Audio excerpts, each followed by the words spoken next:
The jungle holds its breath. Somewhere in the tall grass of the Sundarbans, a massive Bengal tiger flattens itself into the mud, muscles coiled like loaded springs, eyes locked on a spotted deer grazing 40 feet away. There is no growl, no warning, just silence, the silence of an apex predator that has spent 200,000 years perfecting the art of not being heard. In 3 seconds, that silence will end in a single, spine-shattering bite. Now picture a different predator, a wolf. Even an exceptionally large wolf, approaching 200 pounds, at the outer edge of what's ever been recorded, could not do what that tiger is about to do alone. Wolves don't ambush. They don't stalk in solitary silence and end a hunt in one devastating strike. They run. They chase. They exhaust their prey as a pack, sharing the risk, sharing the kill. And that single difference hides one of the strangest, most brutal patterns in the story of life on this planet. Because somewhere in the deep past, cats evolved into colossal, solitary killing machines, weighing as much as 600 pounds. Tigers, lions, the extinct saber-toothed nightmares that once stalked Ice Age America. In 80 million years of fossil history, nothing in the dog family ever got close. So why did evolution repeatedly build monstrous, solitary cats, but never a monstrous, solitary dog? The answer is a battlefield of biomechanics and energy economics.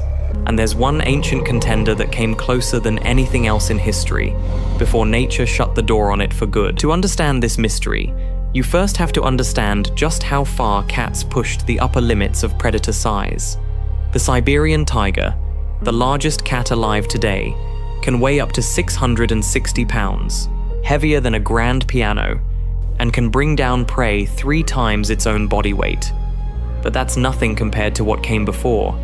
50,000 years ago, Smilodon fatalis, the saber-toothed cat, prowled the plains of Ice Age California, built like a freight train wrapped in muscle, with 7-inch canine teeth capable of punching through the hide of a bison. And before that, in the Miocene epoch, Machairodus, an even larger saber-tooth, may have approached the weight of a small car. Now here's the twist. The dog family did produce one genuine giant. Epicyon haydeni, the bone-crushing dog of prehistoric North America, roamed the plains around 9 million years ago at roughly 170 pounds, built with a skull like a bear and a bite strong enough to crack the leg bones of a horse. For a canid, that's an absolute monster. It was, for a time, the biggest thing of its kind the world had ever seen. But even Epicyon never got near the 600-pound realm that cats reached again and again. Independently, on nearly every continent on Earth, it hit its ceiling and eventually disappeared, as changing environments and increasingly successful pack-hunting canids reshaped North America's predator community. That's not a coincidence. Across the fossil record, the pattern holds again and again. Cat lineages kept pushing solitary size upward, while dog lineages kept getting pulled back toward the pack. To understand why, we need to go inside their bodies. Every predator is, at its core, a weapons system, shaped by millions of years of trial and error. And cats and dogs built 2 fundamentally different arsenals. Cats are ambush specialists. Their entire anatomy is engineered around one explosive, high-risk moment. Retractable claws, kept razor-sharp by staying sheathed away from abrasive ground contact. Flexible spines that let a leopard twist mid-air and correct its trajectory before it even lands. Forelimbs powerful enough to grapple and pin prey many times their own weight. And then, there's the bite. A killing strike to the throat or the base of the skull, built to end a struggle in seconds, because a solitary hunter cannot afford a prolonged fight. One broken leg, for a cat with no pack to feed it, can be a death sentence. Dogs took the opposite evolutionary path. Their claws are blunt and non-retractable, not weapons but running shoes, built for traction rather than gripping prey. Their jaws deliver a bone-crushing bite optimized for holding on during a chase, not for a single instant kill. Their skeletons favor an efficient, tireless trot, and their hearts and lungs are tuned for endurance rather than explosive power. Wolves don't need to be 600 pounds because their real superpower isn't strength, it's cooperation. A 40-pound wolf, multiplied by a pack of 8, becomes a functional predator capable of dismantling prey many times larger than any single tiger could ever face alone. This is the fundamental fork in the road. Cat lineages leaned into individual power, dog lineages leaned into social coordination.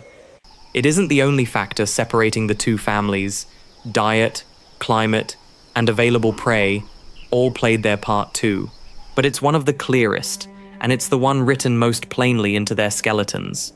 But why would this social strategy actively prevent large body size, while solitary hunting practically demands it? Here's where the brutal mathematics of energy economics enters the picture. A 600-pound solitary predator like a tiger needs an enormous amount of meat to survive, but it doesn't need to share a single ounce of it. Every calorie from every kill goes directly into that one animal's body. Massive size becomes not just possible, but advantageous. Bigger cats can tackle bigger prey, monopolize territory, and dominate any rival that challenges them. Now imagine a 600-pound wolf. To sustain that kind of mass, a pack-hunting predator this size would need catastrophic amounts of food, and it would still have to divide every kill among the pack members that made the hunt possible in the first place. The larger a social predator grows, the more mouths that predator's success has to feed, and the math turns hostile fast. In an environment where smaller, more efficient pack members can outcompete it for the same prey, a colossal, energy-hungry wolf isn't guaranteed to be an apex predator. It's a liability, waiting for one bad season to expose it. There's a second front in this evolutionary tug-of-war too: birth and growth.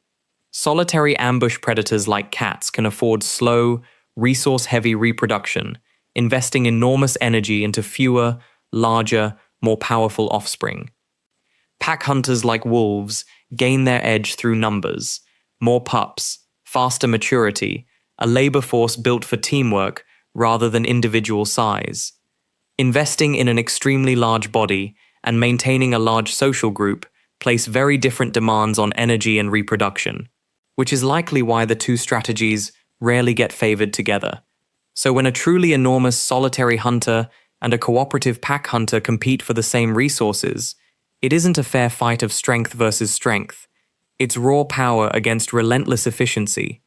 And across 80 million years of fossil evidence, on continent after continent, cat lineages repeatedly produced giant ambush predators, while many canid lineages increasingly specialized in endurance hunting and social cooperation instead. What this rivalry reveals is something far bigger than cats and dogs. Across the fossil record, one pattern keeps repeating: there is no single best way to be a predator. Evolution doesn't seem to build perfect killers, it builds efficient ones, shaped by energy, risk, and whichever survival strategy pays off in a given environment. Massive, solitary strength and small, cooperative intelligence are not steps on a ladder towards some ultimate apex predator. They are two entirely different answers to the exact same brutal question the natural world asks every living thing: how do you kill enough to survive without dying in the attempt? Size is not superiority. Teamwork is not weakness. They are simply two different currencies, and nature spends both, ruthlessly, wherever they buy the most survival. So here's the question I want you to sit with. In a world reshaped by human hunting, habitat loss, and a rapidly warming climate, which strategy actually wins in the long run?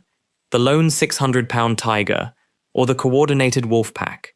Drop your answer in the comments, because I guarantee not everyone here agrees.